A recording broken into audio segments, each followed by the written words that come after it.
Welcome back to the What We're Watching podcast. I'm Megan. And I'm Jenny, and today we're talking about That's So Raven. I forgot what a good show this is, but I had the best time watching this episode. Did you remember the episode? Did it all come back to you? Some of it did. As it was happening, I was like, oh yeah. But I didn't remember it enough to anticipate it, which was kind of fun. It was so fun. I felt the same. I loved That's So Raven as a kid. Me too. It was one of my favorites. And I can't believe it's taken us so long to cover it, but I'm so glad. I know. And it totally holds up today too. It was so funny. I agree. I thought it was great. In this episode, we're talking about the That's So Raven pilot, the cast, and everything that happened after the show, including which cast member had surgery because of their role, which one is still fighting with Disney on TikTok, and which actors have had trouble with the law since. Ooh, juicy. Mysterious. There's a lot to cover. I'm so excited. Quick reminder, if you've been enjoying the podcast, to leave us a rating, a review, or a comment wherever you're listening. We love connecting with you guys, and we read all of our Spotify comments and Apple reviews on the podcast. Also, if you missed it, we've done some really fun episodes lately. A lot of pop star coverage has been happening, okay? Last week, we covered an Olivia Rodrigo deep dive in preparation for her album that just came out. And before that, we covered 2000s pop stars, where they are now. It was really fun. Do you think that Raven Simone is considered a 2000s pop star? She was in Cheetah Girls. She probably should be. Didn't they tour?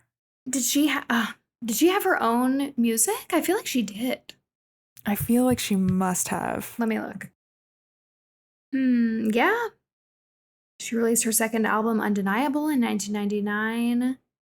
She sang This Is My Time from The Princess Diaries. I forgot about that. I love that song. Ugh. I think we covered that. Yes.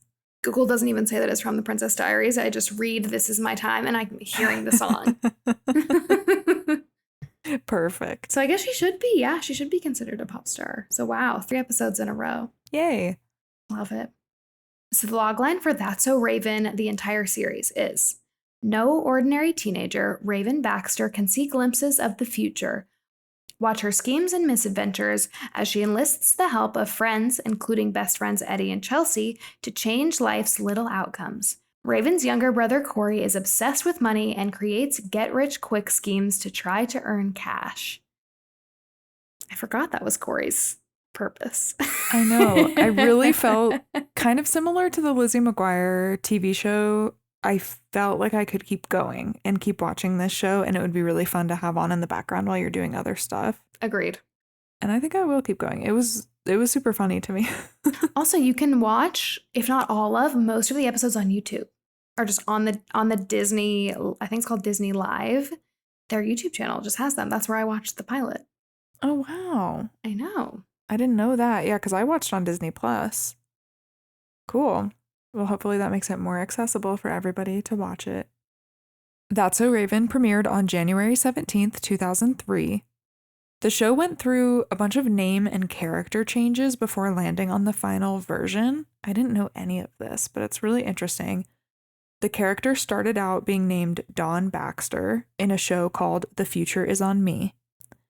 Then she became Rose Baxter, and the show's name was Absolutely Psychic, before finally they landed on Raven Baxter when Raven Simone was cast, and the show became That's So Raven because of her.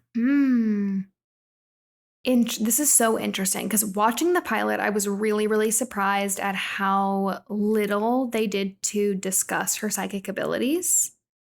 Like, in my mind, that was the whole show. Like, the whole point of the show was she had these like crazy visions and she would whip her head over and you would see them. And they just like sort of happened quickly and then were never explained or discussed in any capacity. Really. I think she like mentions it to Eddie once, but there's no background really. I was really surprised by that. So I don't know. I guess I'm sort of surprised and not surprised that they didn't go with something like Absolutely Psychic. They went with That's So Raven. And I love that they named the character Raven. It reminds me a lot of what they did with Miley Cyrus on Hannah Montana later. Yep. Yeah, I wonder if they were just trying to further their star power, or maybe that inspired them sticking with Miley because they knew that Raven got so big from this. Mm-hmm. I'm not sure. To your point, though, I think maybe I have an explanation. Do you remember when we covered Lizzie McGuire? All of the episodes were kind of standalone and out of order. Yes. And I think the first episode wasn't necessarily filmed first, if I Okay, remember yeah. correctly. Same thing with That's So Raven. I think that they filmed them in a certain order and then they went in and like rearranged them and jumbled them depending on how they wanted to release it. And they Okay. decided that this should be the first episode, but I don't think it was the first one. And I wonder if that's why Chelsea wasn't in it. Yeah, that was really interesting. I assumed that that was something that happens sometimes with pilots where they'll film a pilot before the entire series is greenlit. And so then sometimes characters change, sometimes people are recast, sometimes they have to go back and refilm the pilot because people are recast. I just kind of assumed they didn't have Chelsea as a character yet. Same. I thought maybe she's like the new girl who comes in. And maybe if Right. we kept watching, we'd find that out. True. Yeah, true. But I bet it would. I bet if that's the case, it came out of feedback from the pilot. Like, we need another girl best friend for Raven to confide in or something. Like, I feel like you get those little tidbits and then they change things moving forward. That's what I just assumed happened. Well, it's funny you mentioned that because actually there was a lost pilot of That's So Raven. Okay. The original pilot was called Absolutely Psychic, like we mentioned. So I assume Rose Baxter was the lead. And Chelsea was Rose. Oh. And Raven was the best friend. Like the actresses? Like Annalise Vanderpool was the main character who was Yes. psychic. Yes. And then Raven was the best friend who was not psychic. Exactly. And they flipped it. Whoa. Okay. Yeah, so test audiences reacted so positively to Raven because she's so funny that Disney rewrote the entire show to center her. Wow. And then named it after her. Whoa. Which means they also had to recast the main family and anyone else because Annalise is white and Raven is black. Yeah. So pretty crazy and just like, yeah, shows how talented she was at such a young age. Yeah. And she was. That was like the main thing that stood out watching this episode. I'm like, dang, she's so good and she's so funny. I forgot. Yeah. They always had Annalise in mind for some kind of role in this show. And maybe that will explain some of the drama with her that we'll talk about later. I was just thinking that. That's So Raven was created by Michael Porriez and Susan Sherman. The theme song was co-produced by Def Jeff and Raven's real-life father, Christopher B. Pierman. Okay. I believe Pierman is Raven's last name. Yes, that's right. Because we talked about this in our Where Are They Now Disney Stars episode, I believe, that Raven Simone is a hyphened first name, which I never realized. That's So Raven became the first Disney Channel series to reach 100 episodes. Wow. It crushed. So this was their first really big show. I guess so. But That's Lizzie really cool. McGuire was before this, I think, or maybe around the same time. Okay. I don't know. But I guess Lizzie McGuire, we talked about this. They only did 2 or 3 seasons, right? Oh, you're right. They did like 55 episodes or something. Mm-hmm. If I pulled that out of my butt and that's the right number, I'll be shocked. My brain is so fried from this podcast. I'm checking. It's just nostalgic 2000s pop culture mush. Let's see. Lizzie McGuire, number of episodes. 65. Dang it. I was so close. So close. Something I thought was really cool was that That's So Raven was filmed 2 days each week, and the child actors attended school on set. Oh, that's cool. They only had 2 filming days. Yeah. That's I assume great. that they finished 1 full episode in 2 days, which is kind of impressive. It's awesome. I think we've talked about this before, but That's So Raven and Even Stevens both had really successful musical episodes. And that gave Disney Channel executives the idea to develop a musical original movie, which became High School Musical, which means that That's So Raven is indirectly responsible for Troy Bolton existing. Yes. Yes. I love that timeline. Mm-hmm. That's the timeline I want to be in, okay? Yes. And then we were just talking about Olivia Rodrigo in High School Musical, the series last week. So it's Oh all my gosh, so you're telling me Raven was responsible for Olivia Rodrigo? actually, Basically. yes, because Olivia Rodrigo would not have the music career that she has now without that show. Without that show, probably not. Okay, Okay, should we get into the cast? let's do it. Let's start with Raven Simone, who plays Raven Baxter. Raven has been acting from a very young age. By age 2, she was appearing in advertisements for brands like Ritz Crackers, Jell-O, Fisher-Price, Cool Whip, and one of her first film auditions was for Bill Cosby's Ghost Dad. She was deemed too young for the role, but Cosby was really impressed and helped her get cast on The Cosby Show. And I think that's really what people know her from as a child actor was The Cosby Show. I didn't even know that. She was also in Hangin' with Mr. Cooper after that. It is complicated, this Cosby connection that she has, given everything that came out later. I'm actually curious to look into how she feels about that. I don't know if she's ever spoken publicly about that. She was 15 when That's So Raven started, and she was the youngest and first Black woman to have her real name in the title of a Disney Channel comedy series. Love that. That's a really niche thing to say, though. I would not be surprised if she's the first Black woman to lead a Disney Channel comedy series. Like we mentioned before, Raven originally auditioned for the role of Chelsea, the best friend, and not the lead. And during her time on That's So Raven, she starred in The Cheetah Girls. That was in 2003, the same year that That's So Raven came out. 2003. That's so many of our favorite things came out in 2003. So many things. I don't know how she did it. Its sequel also came out during that time. She released albums. She lent her voice to Kim Possible. She was Monique in Kim Possible. I forgot about that. Wow. Same. She was really doing everything at once. And then the fourth and final season of That's So Raven was produced by Raven herself, and she was just 20 years old. Wow. She joined The View after that as a permanent co-host. That was in 2015, and she left in 2016 to return to Disney for Raven's Home. That's the spin-off revival show. She reprised her role in that show as Raven Baxter, and that went on from 2017 to 2023, which I did not realize it lasted for that long. I feel like I never heard anything about that show. I'm so surprised that Raven went from being so big and so popular to then we kind of had this gap of seeing her for a while, I think. And then she's on The View, and then she goes back to Disney for the thing that she's the most famous for. I never heard about it. Yeah, I never really heard anything about that show, but I kind of want to revisit it now after watching That's So Raven. Because it was so cute. Agreed. I will say that Raven's time on The View was pretty controversial. She made some comments that sparked a petition against her with over 125,000 signatures to have her removed from the show. She did apologize, and later she reflected, "I learned that some conversations are couch conversations for home and not for live television."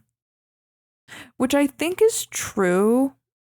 It's a true statement, but I also think that that's a statement that should have been said on the couch and not on television. Correct. It's giving we didn't learn our lesson, It's giving they're making me apologize. Is this going back to our Mount Rushmore conversation and her saying that Shia LaBeouf should be on the Disney Channel Mount Rushmore? I forgot about that. Is she our problematic fave? We were just saying it's maybe Taylor Swift, but it might be Raven. She might have a pattern of doing this kind of thing. I hate to see it. Yeah. A complicated figure. Totally. Yeah. Raven came out as gay in 2013 and married Miranda Madej in 2020. I feel like anytime we talk about Raven, we bring this up and talk about their relationship because they're pretty public. They host a podcast together called Tea Time with Raven and Miranda. And I've never listened to it, but I'm curious about it. I think they live in the Atlanta area too. So I need to just run into her one day. Perfect. I have a couple people actually that have texted me in my real life and have been like, oh my God, Raven went to the same elementary school as me, or she had the same teacher in high school as me, or whatever. So, I feel like when someone is like from the place that you're from, everybody has some kind of story. Totally. If you're not from like an LA or a New York, you know Yeah. this deeply in your Yeah. soul. You can probably name a celebrity right now Yeah. from your area. And actually, I would love it if you named some random celebrities in the comments and yeah, tell us like, I don't know, what celebrity is from Columbus, Ohio, where you live. I'm so Mhm. curious. My story is that Usher lived, I think he still lives there, like, I don't know, 15, 20 minutes away from where my parents live. And he used to go to the Moe's that was right next to my high school sometimes. So people would see him. I've never seen him. I think my sister maybe saw him at Waffle House once. So he's like randomly at different restaurants here and there. I cannot imagine Usher walking into a Moe's and the employees being like, welcome to Moe's. And then like noticing that it's Usher. That's hilarious. I know. The Waffle House, though, that one tracks for me because that's such a Georgia thing. I think that this was mentioned in our Cheetah Girls episode a while back, but Raven has talked a lot about how That's So Raven has affected her body image. In 2024, the book Disney High, The Untold Story of the Rise and Fall of Disney Channel's Tween Empire, which, by the way, I think the audiobook is narrated by Lelaine from Lizzie McGuire. Stop it. I think that's the one. There's definitely a Disney book that she narrates, and I think it's that Oh one. my God, I need to read that immediately. Yeah, it sounds amazing. That book revealed that Disney was digitally stretching the film in That's So Raven to make Raven appear thinner in post-production. And when asked about it on a podcast, Raven confirmed it. That sucks. I know. That sucks. That really sucks. Allegedly, the episode where this happened was called That's So Not Raven, which is a body positivity episode where Raven's character is rejected from a runway show for being, quote, too big. I totally remember this episode. It had such an impact on me. And ultimately, she walks the runway anyway to celebrate herself. And they stretched the film there to alter her body. That's insane. The producer, Michael Feldman, said it was shameful. The very thing that she wanted to do a story about was literally done to her. It's horrible. Agreed. It's so bad. Raven has also revealed that she had 2 breast reduction surgeries as a minor and that she didn't ask for the first one. She said, I didn't ask for the first one, okay, and I didn't ask for the second one. I did ask for the lipo. She has described this whole experience as a manipulation. I think, if I remember correctly, the reason why she got her first breast reduction, I want to say she was like 15. She was really young. And it was because they said she wouldn't get the part or she couldn't be the lead of a Disney show with her boob size. Wow. I hate that there is such a like dark cloud over so much of this early 2000s media. It reminds me so much of the America's Next Top Model doc that we watched. Like this was just a thread among all of the models, all of the actors. I'm sure it still is, but it was such a big thread in media in the early 2000s. It makes me so sad. She was a kid, like a child. Kid. Yeah, it's horrible. What she says about her body image today is, I could look in the mirror and see me at 200 pounds or 135 pounds, and I'm still the same person. And she announced in 2025 that she is writing a memoir about all of this and her experience, and I cannot wait. Excited for that.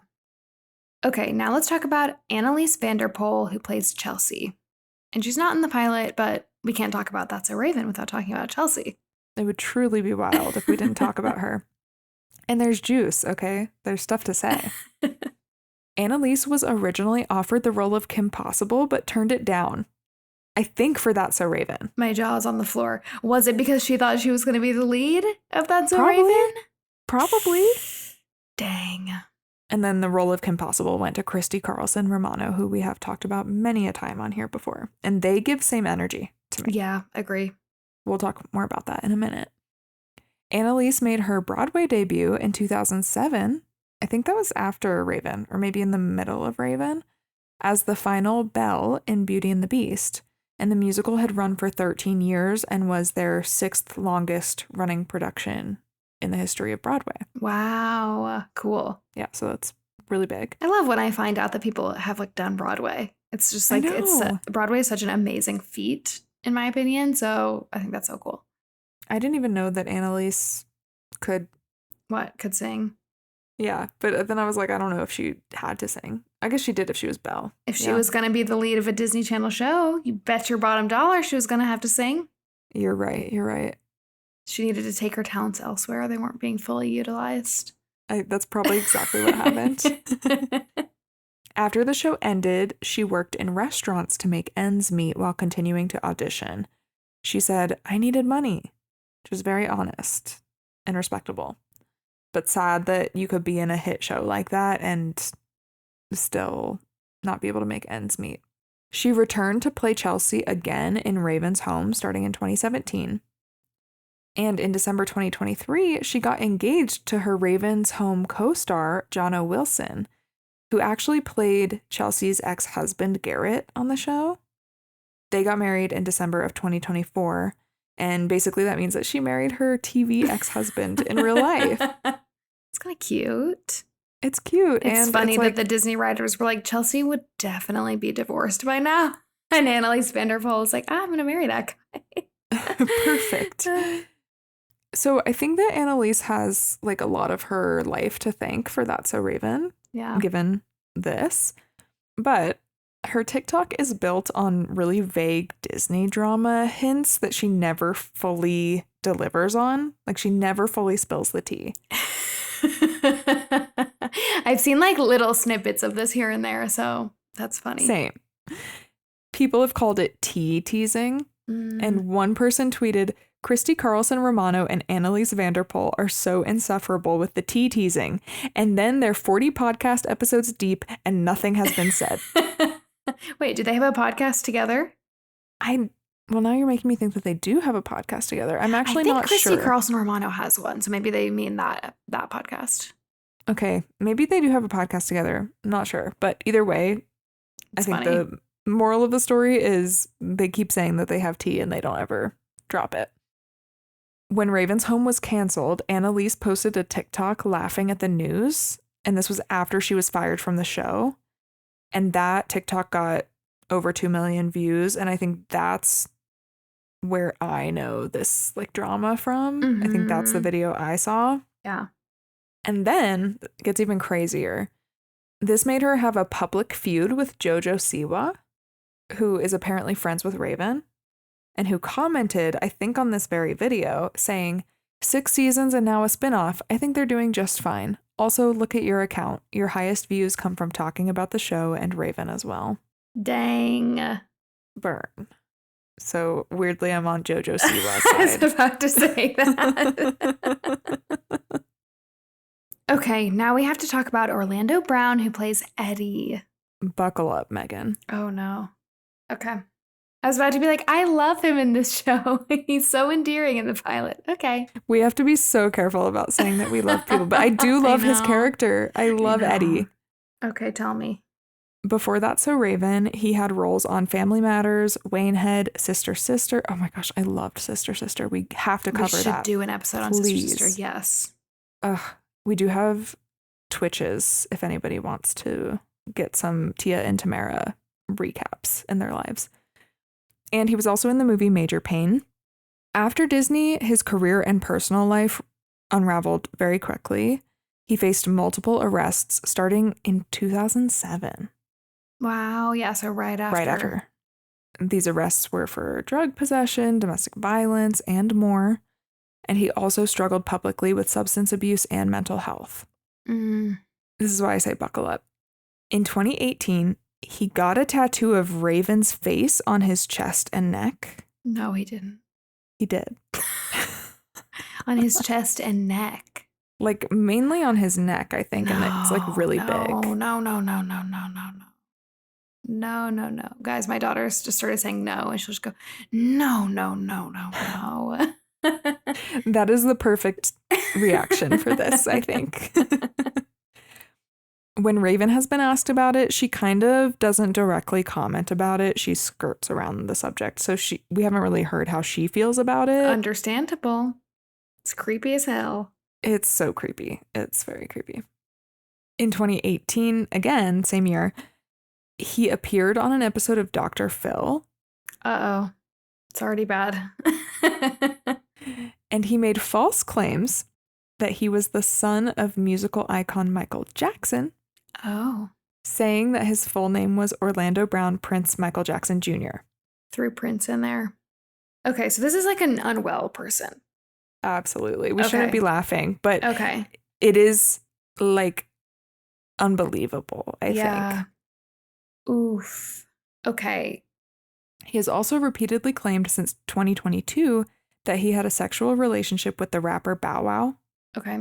Bow Wow has denied Brown's claims while maintaining that he is hilarious.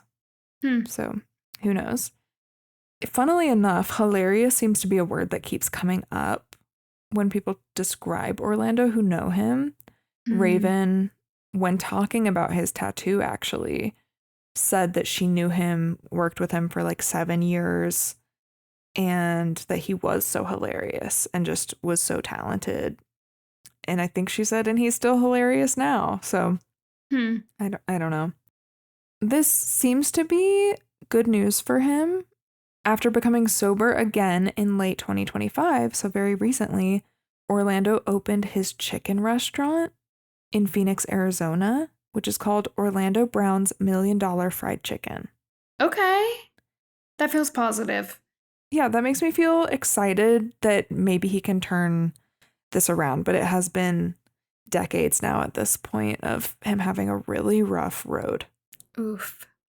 It doesn't really get better from here, but I'll try. Okay, great. Let's talk about Kyle Massey, who plays Corey Baxter. We're just going to tear down the show before we recap it. I know. Just real quick. I didn't know this, but his brother is Christopher Massey, who played Michael in Zoe 101. Oh, I never put that together. I never connected that they had the same last name. Duh. After That's So Raven, Kyle Massey starred in the spinoff Corey in the House. That went on from 2007 to 2008. I loved that show. It was everywhere, I remember. Yeah, I believe the premise of the show is that Victor, Corey and Raven's dad, gets a job as the White House chef, and then they move to the White House. And he gets up to his shenanigans. Also, this is another positive. Kyle competed on Dancing with the Stars season 11 in 2010, and he got second place. Wow. Oh, that's cool. Very cool. Also, speaking of Corey in the House, that spinoff was originally offered to Raven, but she turned it down. So then Disney gave it to Kyle instead. And I think he carried it just fine. Yeah, I think so too. Okay, but this is the bad part. In 2021, he was charged with one felony count of immoral communication with a minor. He was accused of sending explicit material to a 13-year-old girl over Snapchat. God. He denied the allegations and called them baseless, and he has not appeared in Raven's home, I assume because of this allegation. That's good.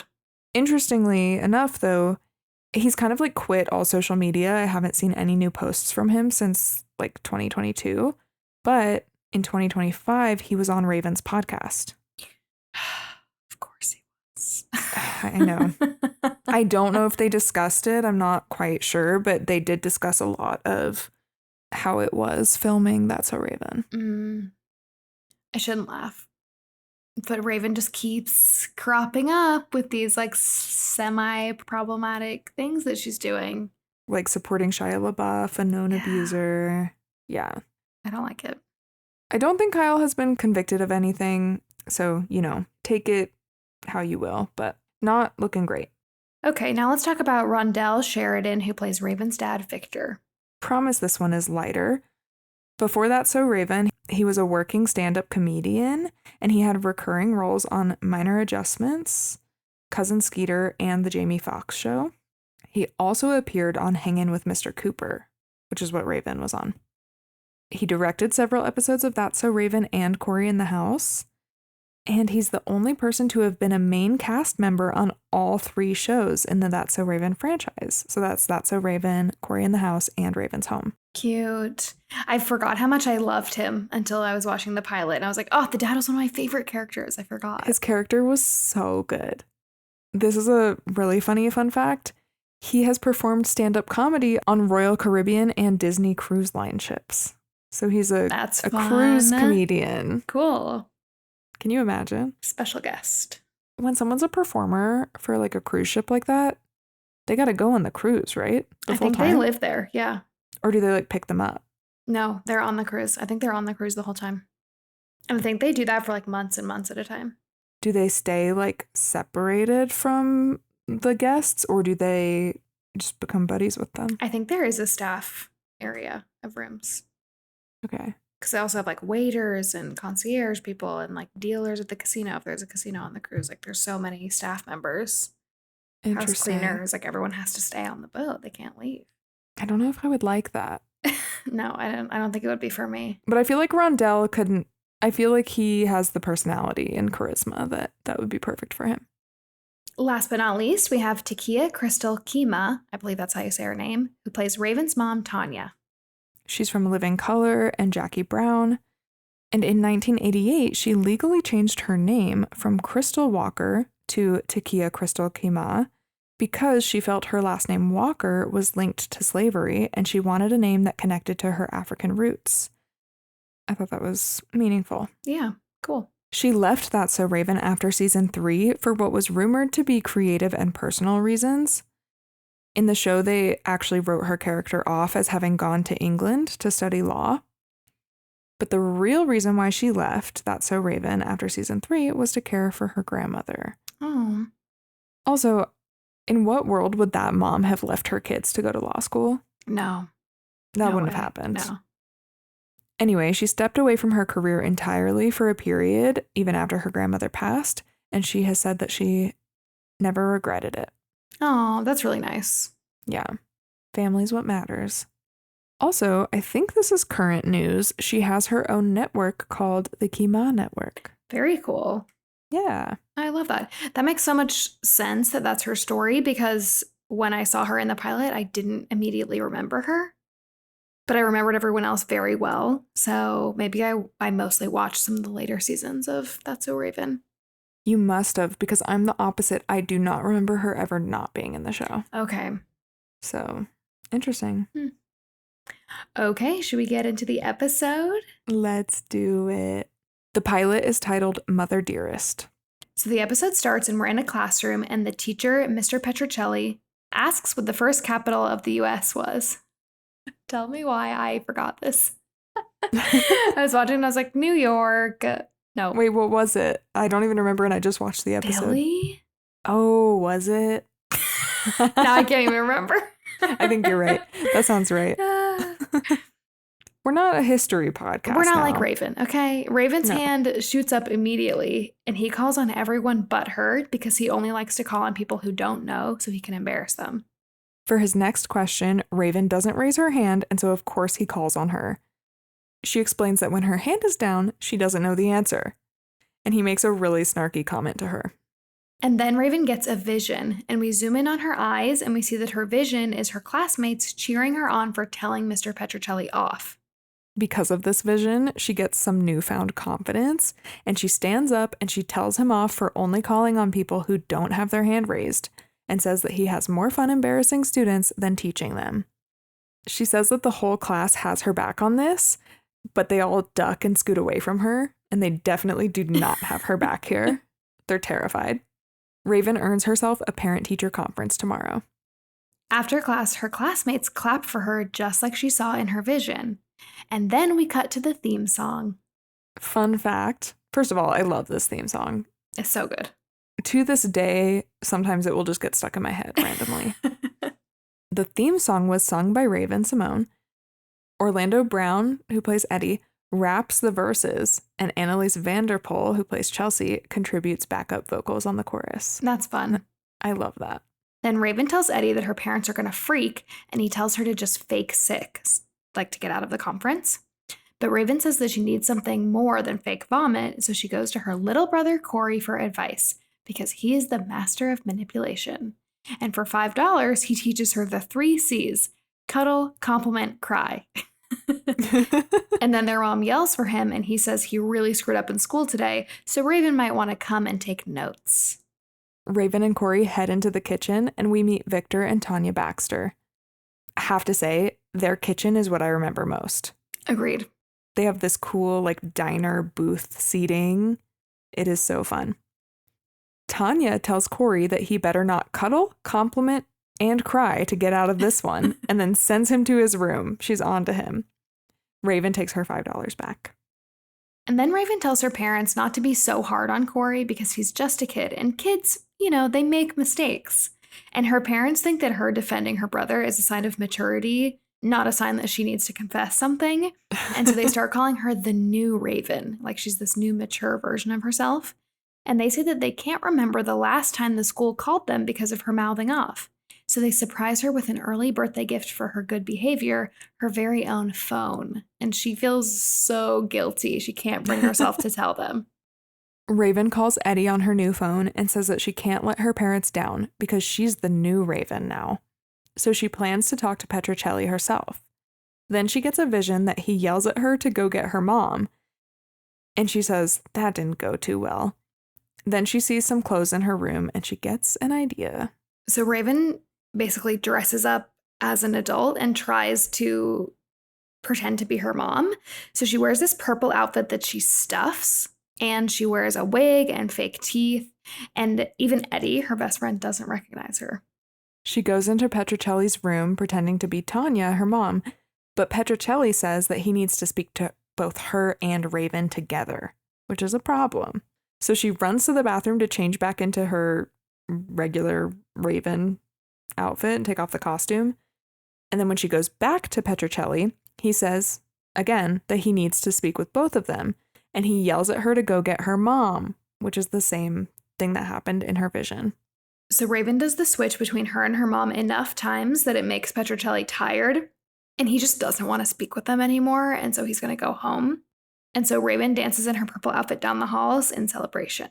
Meanwhile, this whole time, Eddie has been having locker trouble. A bully has taken his locker from him because it's in a really good place next to the water fountain. Then Raven, dressed as Tanya, smacks the bully with a purse and yells at him to move out of Eddie's locker. And Eddie doesn't know any of this. And then Raven has another vision that her parents go to visit Mr. Petrocelli's classroom. So she takes a kid's bike and says, "You're young, walk," and rides it through the halls, I think in an effort to get back to the classroom before her parents do. I see why Raven stole the show for test audiences because she is just such a comedic actress. She's so funny. Totally. Eddie confronts the bully and asks for his locker back. And the bully over Eddie's shoulder sees Raven skid on her bike and stare at him. And it scares him enough that he tells Eddie that he can have his locker back. And Eddie's like shocked that this worked. Raven makes it back to Mr. Petrocelli's class in time to shoo him out and make sure that he heads home. And just when he leaves, her parents come in looking for Mr. Petrocelli, just like in her vision. She pretends that they got it wrong and it's Miss Petrocelli, and suddenly she's pretending to be the teacher. And she says it was all just a misunderstanding and keeps her back turned to them, hoping they won't notice that it's really her. Then Tanya notices a newspaper clipping on the classroom wall about Mr. Petrocelli, and it has his picture on it.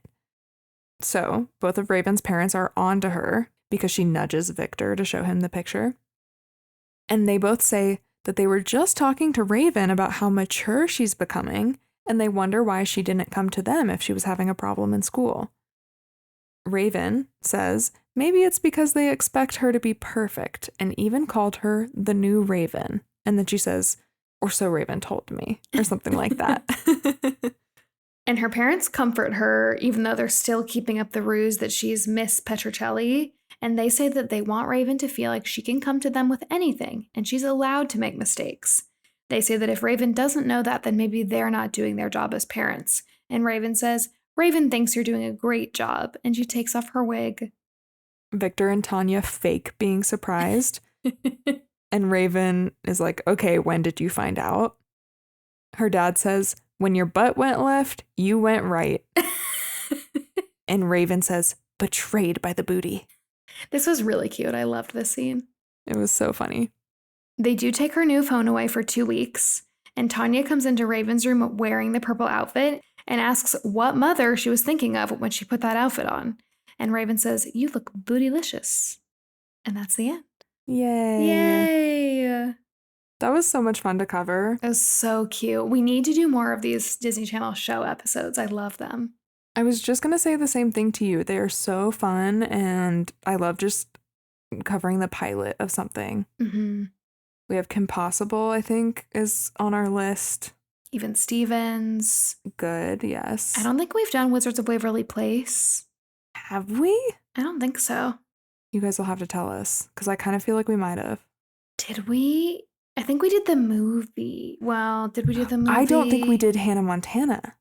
What? We just did the anniversary? I think so. I we think that's need what to do it the is. Hannah Montana movie.